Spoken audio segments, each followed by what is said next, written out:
Tina Mitchell here with your Money Chat. Initial job claims, which measures individuals filing for unemployment benefits for the first time, fell 51,000 to 364,000, which is post-pandemic low. Continued claims, or those that continue to receive benefits, increased 56,000 to 3.5 million. The pandemic unemployment assistance claims, which gives individual benefits who would not usually qualify, and the pandemic emergency claims, which extends benefits after regular benefits expire, fell by 28,000 combined. 14.7 million individuals are still receiving benefits throughout all of their programs, which is down 180,000 from last week. 22 states have opted out of the additional state unemployment benefit, which appears to be having some benefit, but there will be a lag. States that have done this and are seeing people go back to work at a better than 2-to-1 margin. These benefits are supposed to be fully expired Labor Day, and assuming it's not extended, we will likely see claims drop further.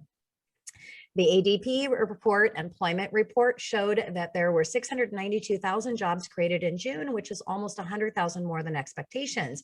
But there was a downward revisions of the same amount to the previous month.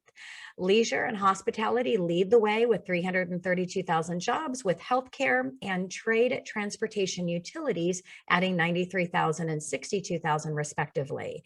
After losing almost 20 million jobs during the pandemic, we have recovered back almost 13 million, but there are still 7 million unrecovered, while there is 9.3 million job openings.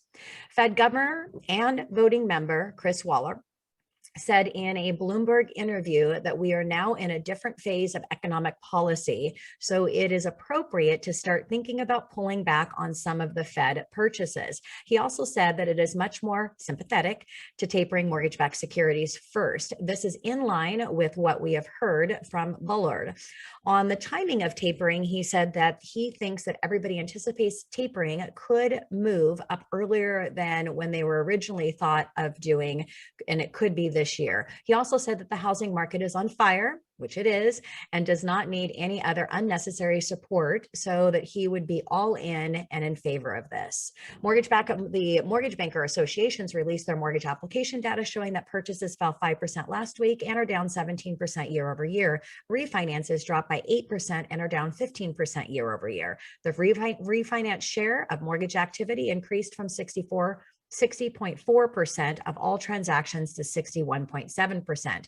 Now, the MBA cited that demand is now slumming due to weakening affordability and cited that 14% appreciation to the cause.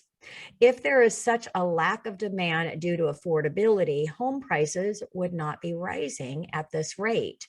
The reason that we are seeing such a strong affordability is because there is so much more demand than supply. Are some people getting priced out of the market? Of course, but there is still so much more demand and supply in these price levels. The reason why there is less applications is because that there's no inventory.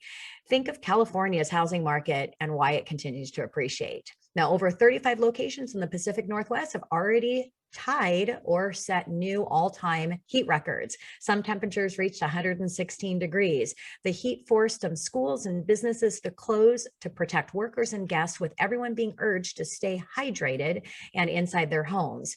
This will definitely impact the housing numbers in the next month's report. Also heating up, setting records in appreciation, the Case-Shiller's Home Index, which considers the gold standard for appreciation, showed home prices rose 14.6% year over year in April, which is up from the already hot 13.3% in the previous report and is a 30-year high. The 20-city index rose from 14.9% year over year, with almost all of the cities showing strong gain. Phoenix, San Diego, and once again, Seattle continue to report the highest annual gains, and we're all over 20%. Tina Mitchell here, and that is your Money Chat.